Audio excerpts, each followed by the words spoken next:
Good morning to you, my friends, wherever you may be in the world today. Alan Clements here from blessed Ubud, Bali, Indonesia, June 12th, 2022. This is the seventh talk in this series from Bali. I hope you're well today, wherever you may be. I'm beginning earlier. Today is 8:15 in the morning, before the road traffic becomes too loud and other guests here at the bungalows start to wake up and have breakfast right across the way here. Today's talk, today's sharing, the preciousness, if you will, the preciousness of our human lives. And to state the obvious, it's very challenging to stay consistent with the radiance of these high virtues, to feel something as precious, and how to integrate into one's life, mind, and heart the emotionality, if you will, the sensitivity, the heart-felt, resonant, experiential meaning, the taste, the sound, the felt awe of precious. We love music, we love theater, we love dance, we love poetry and spoken word, we love the arts, especially when those vocations of creative heart awaken, touch, nurture something special, beautiful, tender, intimate, in those rarefied forms of awe-inspiring. And if you add the sensitivity lens, if you add the near end of life hospice lens, if you lend the at birth, being there at the birth of my daughter, coming out of her mother's eternity, from the womb of everywhere, this child born through the biological union of conception, of infinity meeting infinity, and crawling instinctually to her mother's breasts. The preciousness of birth, the preciousness of life. And it's, to state the obvious, and that preciousness of life is so frequently fraught, tempered by, eviscerated with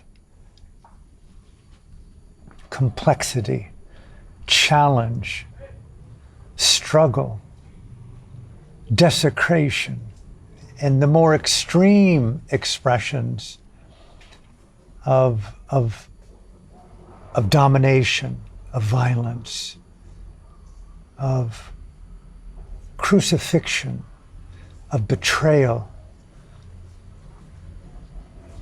unjustified, even that it happened is an unjustifiable outrage unless one opens to the awe of juxtaposing these outrages with the preciousness of being in life, the preciousness of human life.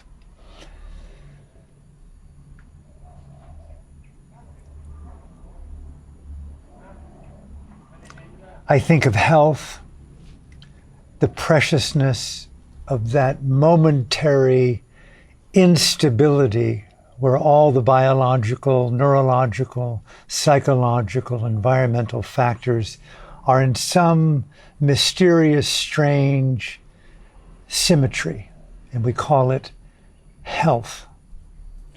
And it's on a vibrational tapestry of microscopic, nuministic, neutrino-based anicca, impermanence, an evanescent fabric of vibrational conditions. Any second, to state the obvious, but so easily overlooked unless you're a yogi or a meditator or an astronomer or a hypophysicist, where you feel in the psychedelic nature of this very moment right now, the transience, the conditioned uncertainty of the spectacle of being. Every heartbeat, every in-breath, every exhalation, every perception is intrinsically saturated by conditionality and impermanence and non-centrality. And if you hold on to any condition within this matrix of everything, one experiences dukkha, suffering, vedana, dukkha vedana, unpleasant, felt experiential energy. Not getting what you want when you want it is dukkha. Getting what you don't want when you don't want it, or when you think you want it and all of a sudden you have it and you don't want it, dukkha. Being separated by those moments of love that you want to be near and to hold and to touch. Your child being taken from you by life, by the devil, unthinkable outrages of dukkha. The calamity of illness and struggle, no matter how natural we feel it, no matter how embodied we are in the preciousness of life, a disease of the mind, of the body, an amputation, a thorn, a bite, an illness, the dengue, the malaria, the cholera of being, set aside the illnesses, but just the cholera of rape, the dengue of genocide, just the convulsion of living in a tapestry where we have to speak about the holy and the preciousness in the context of that which desecrates. But can we keep alive and expand preciousness despite it all? Isn't that the challenge? So health tempered by the wisdom of knowing that it won't last. The greater health, the mental health, the existential health of knowing that change is a more important stability than the continuity of a denial that this calls this youthfulness that I have, that you have, to be something reliable. It is not reliable. It cannot last. Nothing lasts. So preciousness of mind, of health, of association with the beautiful, the good, the true. How deep is that love when you feel that love to be so real and you know it is a here and now event. Yes, there's continuity. Yes, I want the continuity of believing that what we have and what we've done can continually re-arise in higher, more intimate, agreed resonance. Who doesn't want the security of a poetic against the backdrop of an insecurity that's eternal? These juxtapositions keep the radiance of preciousness so active, right? Safety. How many friends that I know no longer have safety in the country of Myanmar and Burma? Everything that they do and think and write and feel and text and listen to and associate with is being looked at by the big brother of a terrorist organization that previously was known as their military, that turned rogue based on fear, unrecognized ignorance, preciousness, the preciousness of love, the preciousness of a moment of compassion, the preciousness of a soft bed, a pillow. How many people I've spoken with who were former prisoners of conscience who are now again political prisoners without a mosquito net, without a pillow, without a blanket, without their wife, their child, their husband, their mother, their father, their aunt, their teacher, without the comfort of a glass of water next to their bed, without even toilet tissue, without a toothbrush. We take so much for granted and we diminish the beauty, the radiance of preciousness.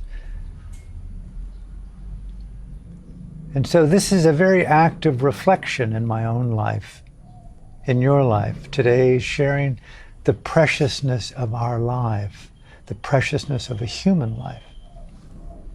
My friend, one of my best friends, Tom, who was diagnosed with early onset Alzheimer's. It's amazing for those of you who've been up close to this condition.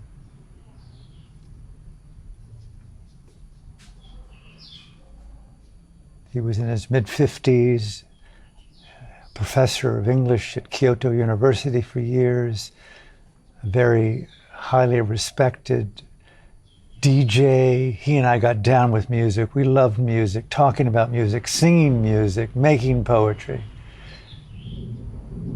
He was a DJ also in Byron Bay, talk show host, lucid mind. We were monks together in Burma. We got down.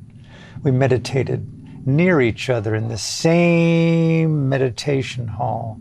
How many hours? When you meditate with someone, you feel the radiance of their mind, their denial, their fear, their love, their challenge, their desire for freedom, for enlightenment, for the state of sotapanna, the stream enterer, in the flow now of cognitive existential liberty. I'm going with the samsaric flow now rather than against it.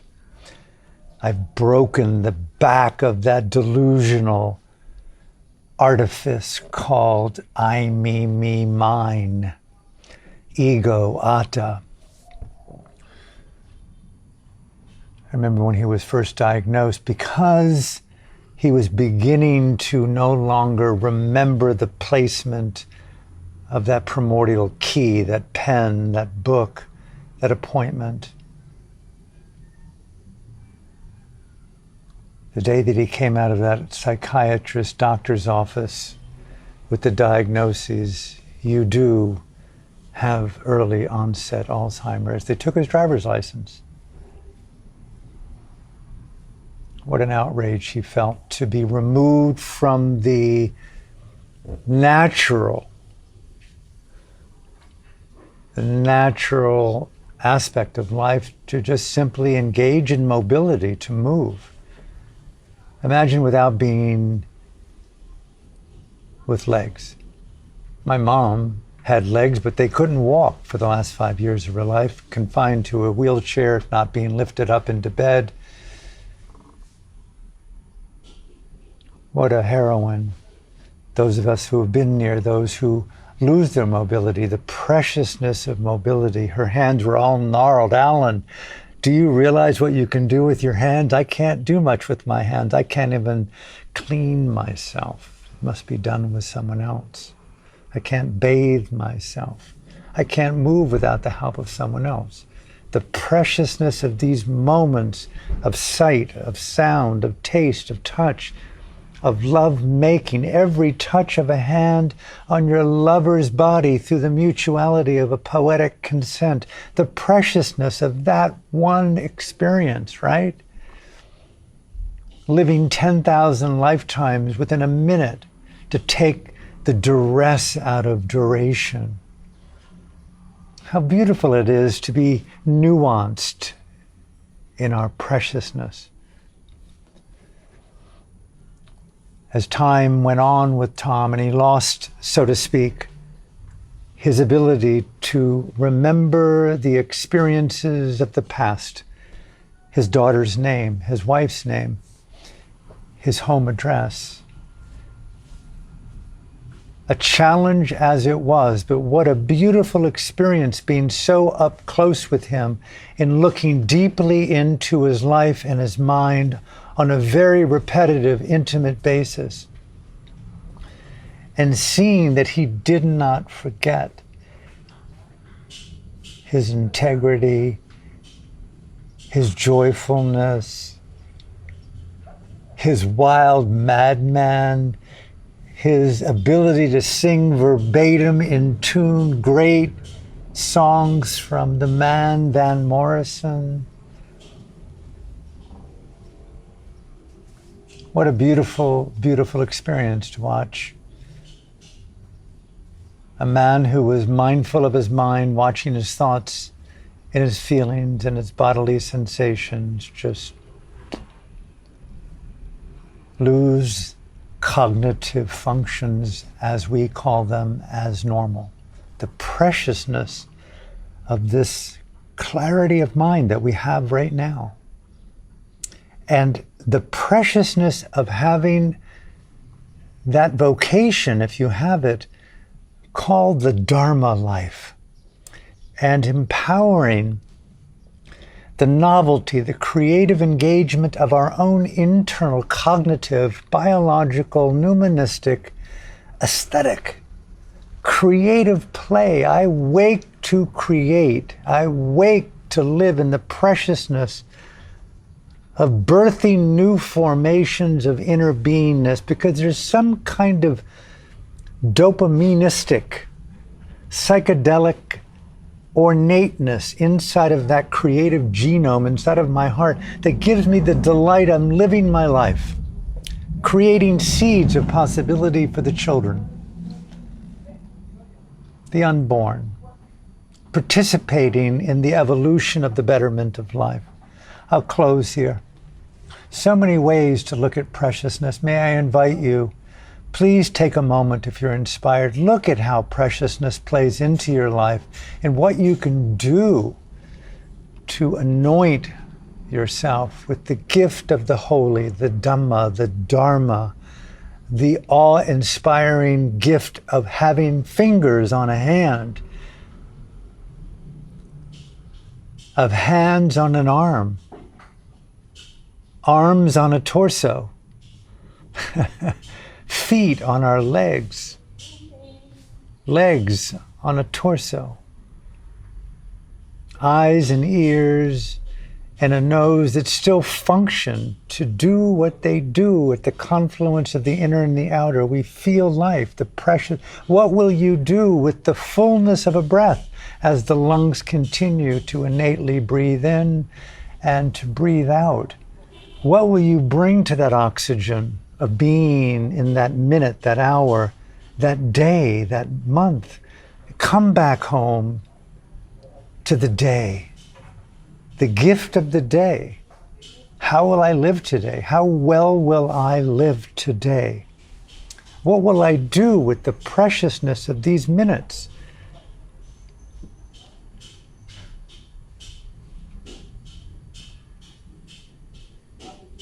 I remember back in my early days as a monk, I'll close with this story.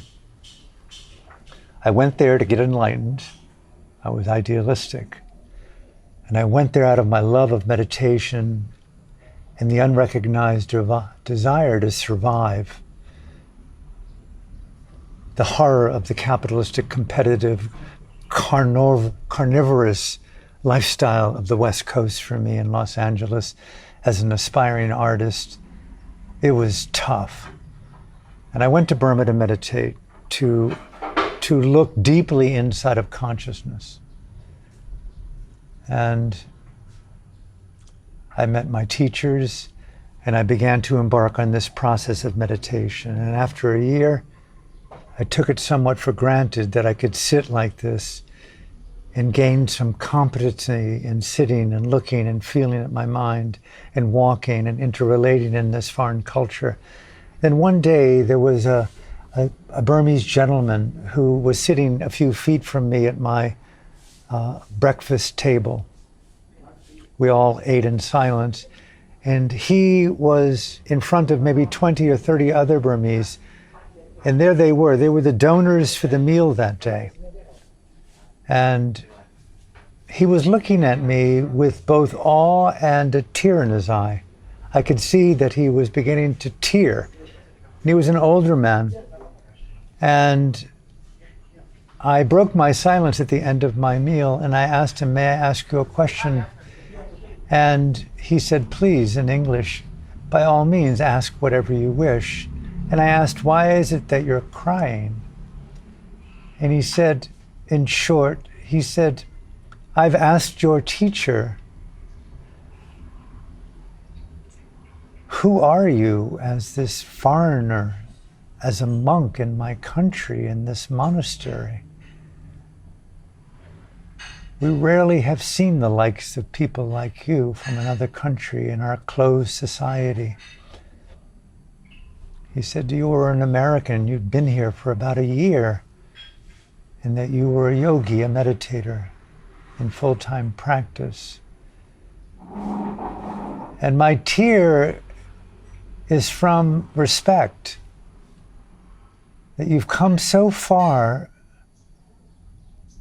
from your own country to be in my country, to be in this monastery. And I, as the village head, I've worked my whole life in the fields, cultivating the crops, attending to my family and my children, in the various duties in the village.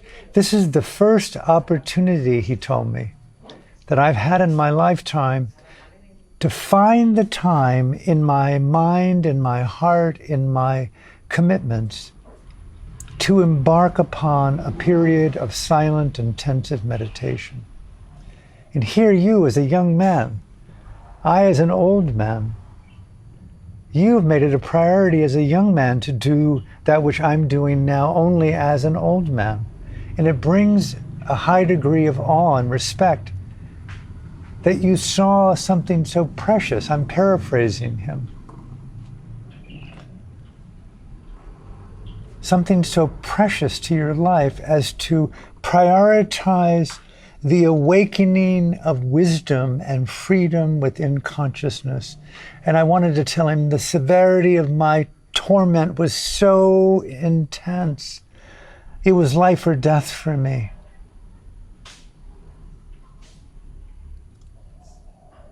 Anyway, we made heart-mind contact, and I thanked him for his gratitude, and it inspired me to overcome a little bit of the apathy and the taking for granted of yet another day in the life of a rebel American monk in this foreign country, embarking upon a long-term period of meditation practice to hopefully engage in some modicum of insight and maybe some wisdom to reveal some of the more nuanced places of my fear and greed and delusion. And maybe, if I were lucky, the radiance of a momentary awakening.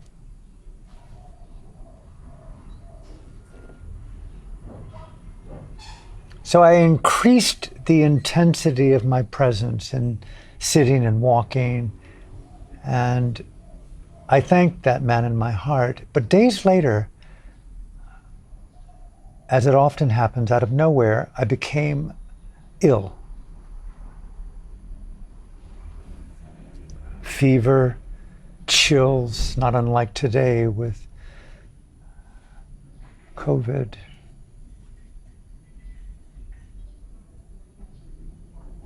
And it interrupted my meditative practice.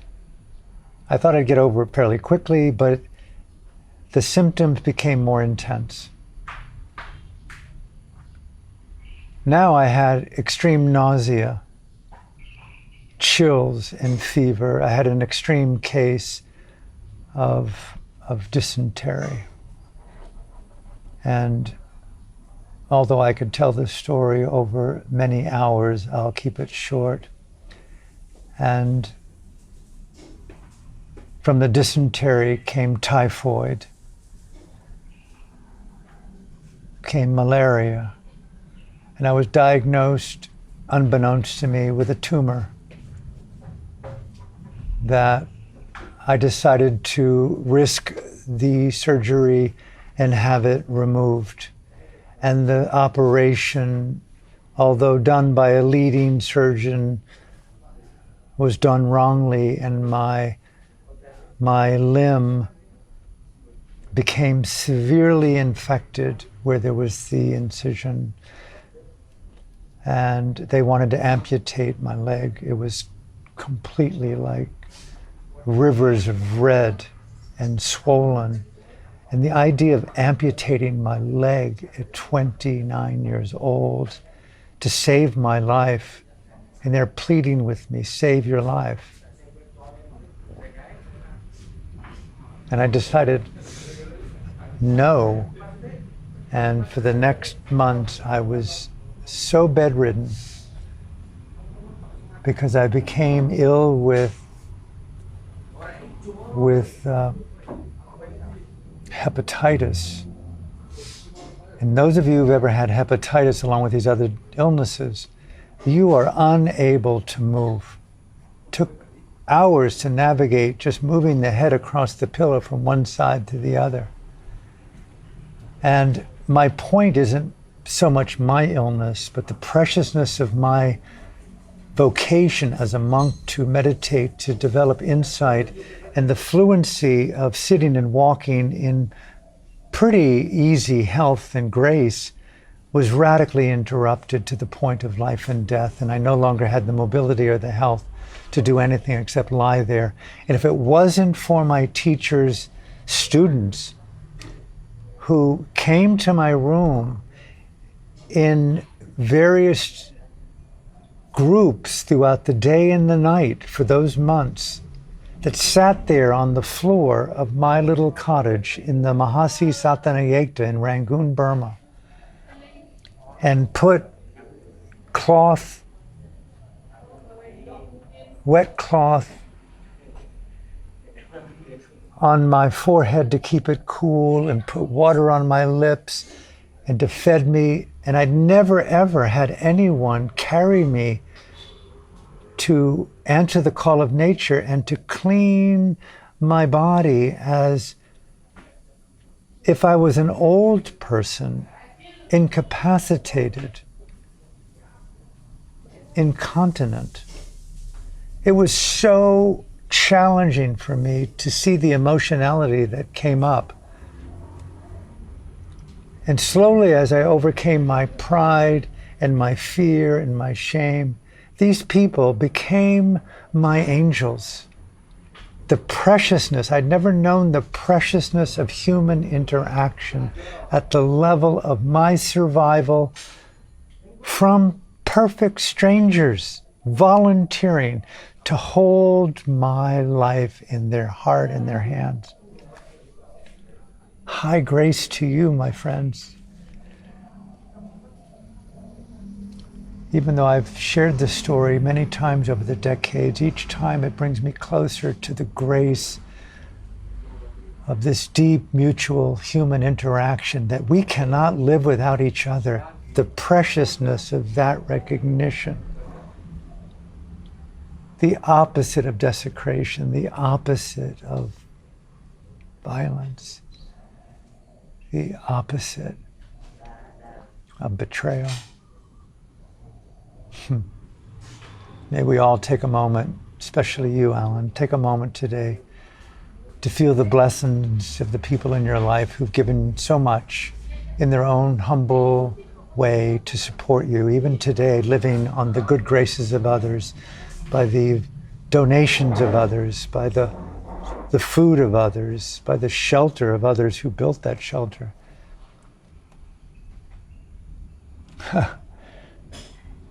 Chanting, massaging, meditating with me in my room for those months. And eventually I got healthy. And I was walking through the monastery as if I was Jesus walking on water. And I remember one day going to my special meeting to talk with my teacher about this very special topic that he agreed to talk to me about. nibbana, enlightenment, the characteristics of enlightenment. And someone from behind me spoke in English and said, Agachara, which was my Buddhist monk's name. And I immediately felt that sound of my name impinging upon my need to be somewhere, that need to be somewhere, rather than someone calling my name from behind. I want to speak with you, essentially. And I caught myself mindfully and I said, okay, turn around, see what he wants, but with a little bit of get to the point kind of energy, because I've got business to do. And he looked at me with this radiant smile. And he said, Mamidala Kimya, do you remember me? He wasn't acting with pride. And I said, Mamami Babu Kimya, I don't remember you. And he looked at me in the eye and says, I was one of the people that cared for you when you were dying. He didn't say it with pride, he said it with purity. And I went, oh my God, in my own mind, through my haste, this man was taking care of me when I was dying. And he looked at me with a great smile and said, it's so great to see you walking so quickly again. Please go on your way. The gifts of life, those special moments when we meet people, meet each other from the heart. May we have the courage to keep opening that heart to the preciousness of the indispensable, beautiful vocation of living in mutuality, living in dynamic intimacy with self and others in this moment now. So from my heart to yours, thank you for tuning in today. And God willing, hope to see you tomorrow. Have a beautiful day. And again, those of you who were compelled to want to attend a retreat that I am leading here in Ubud, Bali, in Bali, not in Ubud, July 25th through the 31st. Please reach out and let me know your interest. I'll get back to you. It's filling up quite quickly. It can only have 15 people. And it's going to be, as today is the highlight of my life. From my heart to yours. Thank you.